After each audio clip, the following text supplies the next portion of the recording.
नमस्कार। प्रादेशिक समाचार के साथ मैं नीलम कुमार। पहले मुख्य समाचार। प्रधानमंत्री नरेंद्र मोदी ने देश में कोविड महामारी के हालात की समीक्षा की। टीका तैयार होने के बाद उसे लोगों को शीघ्र सुलभ कराने पर दिया जोर। राज्य सरकार ने रोजगार उपलब्ध कराने के लिए दीदी बाड़ी योजना के तहत 6 माह में 5 लाख परिवारों को जोड़ने का रखा लक्ष्य। पिछले 24 घंटे में राज्य में 542 कोरोना के नए संक्रमित मिले। अब तक 88,559 मरीज हुए स्वस्थ। और झारखंड एकेडमिक काउंसिल ने कंपार्टमेंटल परीक्षा का जारी किया कार्यक्रम। इंटर की 6 और मैट्रिक की परीक्षा 9 नवंबर से। अब समाचार विस्तार से। कोविड-19 महामारी के खिलाफ देश एकजुट होकर लड़ रहा है। आप भी हमारे साथ सुरक्षा और बचाव के 3 आसान एहतियाती उपायों का संकल्प लें। मास्क पहनें, 2 गज की दूरी है जरूरी, सुरक्षित दूरी बनाए रखें और हाथ और मुंह साफ रखें। प्रधानमंत्री नरेंद्र मोदी ने देश में कोविड महामारी और इसके उपचार से संबंधित टीके की आपूर्ति, वितरण और अन्य तैयारियों की समीक्षा की। श्री मोदी ने कहा कि देश में कोविड के मामलों में लगातार कमी आ रही है। भारत में विशेष रूप से 3 टीकों के परीक्षण का काम प्रगति पर है। इनमें से 2 टीकों का परीक्षण दूसरे तथा 1 का तीसरे चरण में है। भारतीय वैज्ञानिक और अनुसंधानकर्ता अफगानिस्तान, भूटान, बांग्लादेश, मालदीव, मॉरिशस, नेपाल और श्रीलंका जैसे पड़ोसी देशों में जारी अनुसंधान कार्य में सहयोग कर रहे हैं। बांग्लादेश, म्यांमार, कतर और भूटान ने भी अपने यहां नैदानिक परीक्षण किए जाने का अनुरोध किया है। प्रधानमंत्री ने कहा कि देश का प्रयास केवल अपने पड़ोसी देशों तक ही सीमित नहीं होना चाहिए, बल्कि हमारा प्रयास पूरे विश्व के लिए होना चाहिए। वैक्सीन और औषधि का निर्माण तथा उनकी आपूर्ति पूरे विश्व में सूचना प्रौद्योगिकी के सहयोग में भी की जानी चाहिए। कोविड-19 पर गठित राष्ट्रीय विशेषज्ञ समूह ने राज्य सरकारों और संबद्ध पक्षों के साथ टीके के भंडारण, वितरण और उन्हें लगाने की एक विस्तृत रूपरेखा प्रस्तुत की। प्रधानमंत्री ने देश की व्यापक भौगोलिक परिस्थितियों को देखते हुए पूरे देश में टीका उपलब्ध कराने के उपाय करने का भी निर्देश दिया। भारत के औषधि महानियंत्रक ने डॉक्टर रेड्डीज लेबोरेटरीज और रूस के प्रत्यक्ष निवेश कोष RDIF को देश में स्पुतनिक 5 कोविड टीके के दूसरे और तीसरे चरण का नैदानिक मानव परीक्षण किए जाने की अनुमति दे दी है।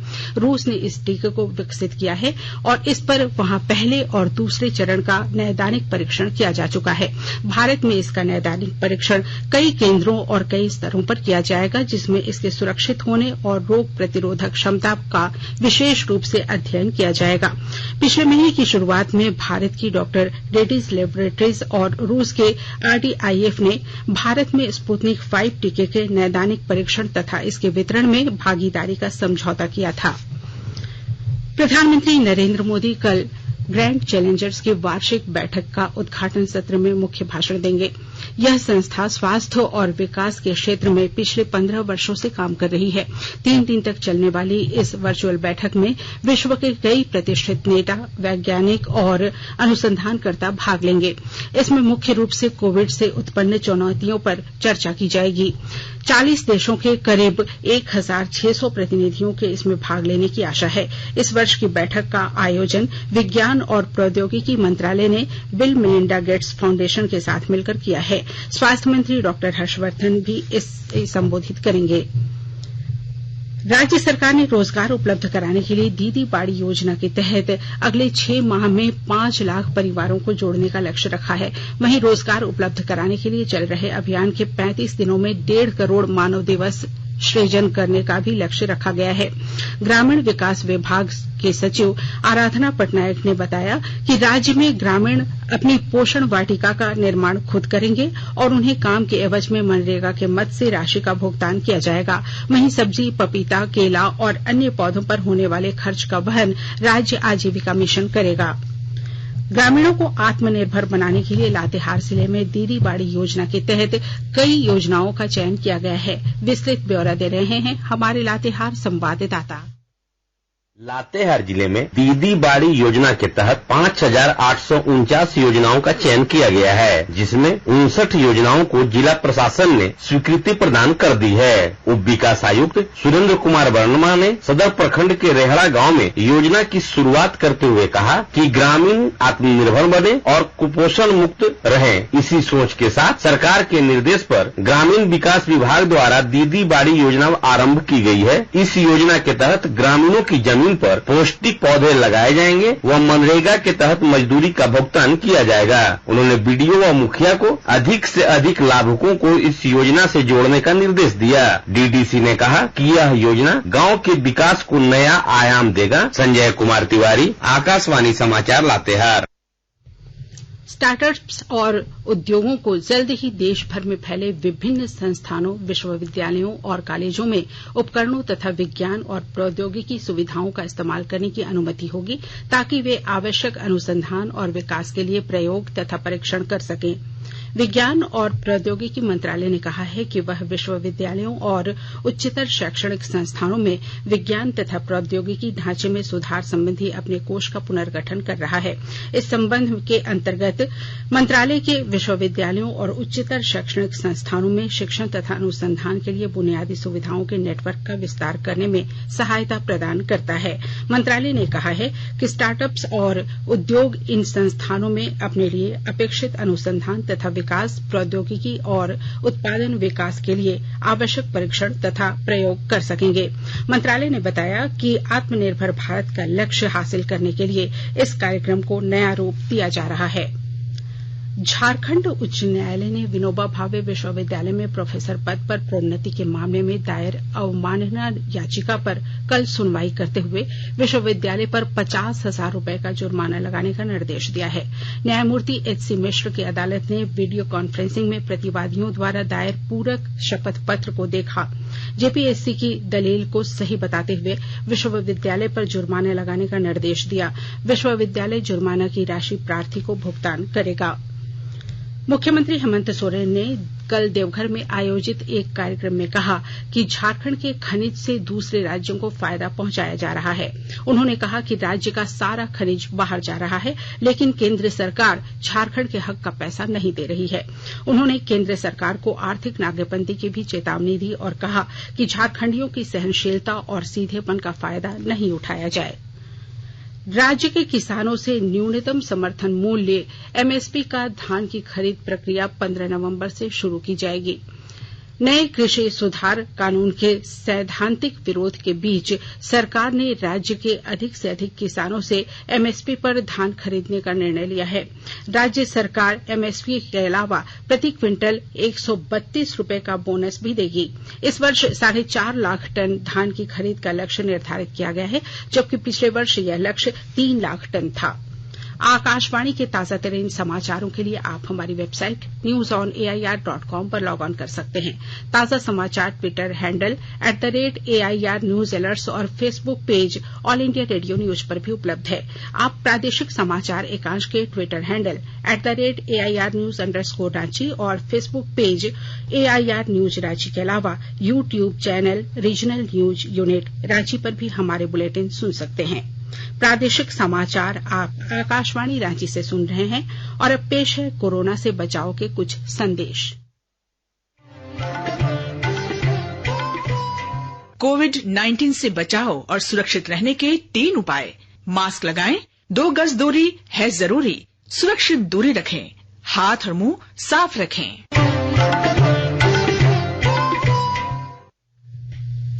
राज्य में पिछले 24 घंटे में कोरोना के 542 नए संक्रमित मरीज मिले, वहीं 501 मरीज स्वस्थ भी हुए। राज्य में अब तक कोरोना संक्रमितों की संख्या बढ़कर 95,967 हो गई है। वहीं स्वस्थ होने वाले मरीजों की संख्या 88,559 है। राज्य में अब तक 832 संक्रमितों की मौत हो चुकी है। वहीं सक्रिय मरीजों की संख्या 6,576 है। कल 20,952 सैंपल की जांच की गई। इधर कोरोना से संक्रमित शिक्षा मंत्री जगन्नाथ महतो के स्वास्थ्य का कल मेडिकल टीम द्वारा आकलन किया गया। डॉक्टरों की टीम ने उनका फेफड़ा ट्रांसप्लांट करने की सलाह दी है। आज चेन्नई से डॉक्टरों की टीम उनके स्वास्थ्य का जायजा लेने के लिए रांची पहुंचेगी। जामताड़ा जिले में कोरोना टेस्टिंग ड्राइव लगातार जारी है। जिले में पिछले 24 घंटे में 20 संक्रमित स्वस्थ हुए हैं। कल विभिन्न जगहों पर लगाए गए जांच शिविरों में 876 नमूनों का संग्रह और जांच किया गया, जिसमें एक व्यक्ति में कोरोना संक्रमण की पुष्टि हुई है। जिले में अब तक कुल 905 संक्रमितों का इलाज किया गया है। इलाज के बाद स्वस्थ हुए कुल 888 व्यक्तियों को अस्पताल से छुट्टी दी जा चुकी है। गोड्डा जिले में पिछले 24 घंटों में 10 नए कोरोना संक्रमित मिले हैं। Godda civil surgeon doctor SP Mishra ने बताया कि कोरोना से ठीक होने वालों की संख्या भी लगातार बढ़ती जा रही है। जिले वासियों से अपील की गई है कि दुर्गा पूजा उत्सव में भीड़ का हिस्सा नहीं बने। जागरूकता से ही कोरोना के चेन को तोड़ा जा सकता है। अभी गोड्डा जिले में मात्र 64 सक्रिय मामले हैं। झारखंड एकेडमिक काउंसिल जैक ने इंटर और मैट्रिक की कंपार्टमेंटल परीक्षा का कार्यक्रम जारी कर दिया है। इंटर की परीक्षा 6 और मैट्रिक की 9 नवंबर से शुरू होगी। वहीं प्रायोगिक परीक्षा 26 से 28 नवंबर के बीच ली जाएगी। जैक द्वारा जारी परीक्षा कार्यक्रम के अनुसार माध्यमा, मदरसा और इंटरमीडिएट वोकेशनल की परीक्षा 28 अक्टूबर से शुरू होगी। रामगढ़ जिले में जिला विधिक सेवा प्राधिकार की ओर से व्यवहार न्यायालय में मासिक ई लोक अदालत का आयोजन किया गया। इसमें कुल 4 बेंचों का गठन किया गया था। ई लोक अदालत में कुल 53 मामलों का निष्पादन किया गया। साहिबगंज जिले के पतना प्रखंड के लखीपुर गांव में आदिवासी किशोरी की हत्या मामले में कल पीड़ित परिवार से भाजपा अनुसूचित जनजाति मोर्चा के राष्ट्रीय अध्यक्ष समीर उरांव ने मुलाकात की। उन्होंने कहा कि इस मुद्दे को वे संसद में उठाएंगे। आज शारदीय नवरात्र का दूसरा दिन है। मां ब्रह्मचारिणी की आज पूजा अर्चना की जा रही है। राजधानी रांची सहित राज्य के विभिन्न जिलों के मंदिरों में सुबह से ही भक्तों की कतार देखी गई। सोशल डिस्टेंसिंग का पालन करते हुए मंदिरों में एक एक करके श्रद्धालुओं को पूजा अर्चना की अनुमति दी जा रही है। ईद मिलादुन नबी 30 अक्टूबर को मनाई जाएगी। रबीउल अव्वल महीने के चांद कल नजर नहीं आया। यह ऐलान कल एदारे शरिया की बैठक में हुआ। शरिया के महासचिव मौलाना कुतुबुद्दीन रिजवी ने कहा कि कल कहीं से भी चांद दिखने की सूचना नहीं मिली है। आज अबुधाबी में सनराइजर्स हैदराबाद का मुकाबला कोलकाता नाइट राइडर्स से होगा, जबकि दुबई में मुंबई इंडियंस का मुकाबला किंग्स 11 पंजाब से होगा। इससे पहले कल आईपीएल क्रिकेट में शिखर धवन के शतक और अक्षर पटेल के मैच के आखिरी ओवर में 3 छक्कों की मदद से दिल्ली कैपिटल्स ने चेन्नई सुपर किंग्स को 5 विकेट से हरा दिया। शारजाह में कल रात खेले गए एक मैच में शिखर धवन ने 58 गेंदों पर 101 रन की पारी खेली। आईपीएल में यह उनका पहला शतक है। उन्होंने प्लेयर ऑफ द मैच घोषित किया गया। इस जीत के साथ ही दिल्ली कैपिटल्स के 14 अंक हो गए हैं और वह अंक तालिका में शीर्ष पर पहुंच गई है। और आइए अब सुनते हैं राज्य के प्रमुख अखबारों ने किन खबरों को प्रमुखता से प्रकाशित किया है। आज राजधानी रांची से प्रकाशित होने वाले अधिकतर समाचार पत्रों में राज्य के खाते से डीवीसी की बकाया राशि काटे की जाने की खबर को प्रमुखता से प्रकाशित किया गया है। दैनिक हिंदुस्तान ने मुख्यमंत्री हेमंत सोरेन द्वारा आर्थिक नाकेबंदी की चेतावनी की खबर को पहले पन्ने पर प्रमुखता के साथ प्रकाशित किया है। प्रभात खबर ने भी मुख्यमंत्री के देवघर दौरे के कार्यक्रम की खबर को पहले पन्ने पर प्रकाशित किया है, जिसमें सुर्खियां हैं कि नहीं मिल रहा है झारखंड को उसका हक, हम भीख नहीं मांगेंगे, छीन कर लेंगे अधिकार। दैनिक जागरण ने कोरोना वैक्सीन के वितरण की खबर, प्रधानमंत्री ने पुख्ता तैयारी के दिए निर्देश, वैक्सीन वितरण में हो चुनाव जैसे प्रबंध की प्रमुखता से खबर ली है। वहीं दैनिक भास्कर ने भी दिसंबर तक वैक्सीन के 30 करोड़ डोज बना लेंगे खबर को पहले पन्ने पर जगह दी है। रांची एक्सप्रेस ने देवघर नगर निगम के भवन का उद्घाटन और शहरी जलापूर्ति योजना के शिलान्यास की खबर को पहले पन्ने पर प्रकाशित किया है। हिंदुस्तान टाइम्स ने भी चुनाव और आपदा राहत प्रबंधन की तर्ज पर कोरोना वैक्सीन वितरण की खबर को पहले पन्ने पर जगह दी है। वहीं टाइम्स ऑफ इंडिया ने राज्य के शिक्षा मंत्री जगन्नाथ महतो के फेफड़े में आई गंभीर समस्या और ट्रांसप्लांट की खबर को पहले पन्ने पर प्रमुखता से प्रकाशित किया है। और अब अंत में मुख्य समाचार एक बार फिर। प्रधानमंत्री नरेंद्र मोदी ने देश में कोविड महामारी के हालात की समीक्षा की। टीका तैयार होने के बाद उसे लोगों को शीघ्र सुलभ कराने पर दिया जोर। राज्य सरकार ने रोजगार उपलब्ध कराने के लिए दीदी बाड़ी योजना के तहत 6 माह में 5 लाख परिवारों को जोड़ने का रखा लक्ष्य। पिछले 24 घंटे में राज्य में 542 कोरोना के नए संक्रमित मिले। अब तक 88,559 मरीज हुए स्वस्थ। और झारखंड एकेडमिक काउंसिल ने कंपार्टमेंटल परीक्षा जारी किया कार्यक्रम। इंटर की 6 और मैट्रिक की परीक्षा 9 नवंबर से। इसके साथ ही आकाशवाणी रांची से प्रादेशिक समाचार का ये बुलेटिन समाप्त हुआ। नमस्कार। घर में रहिए, सुरक्षित रहिए और सुनते रहिए आकाशवाणी।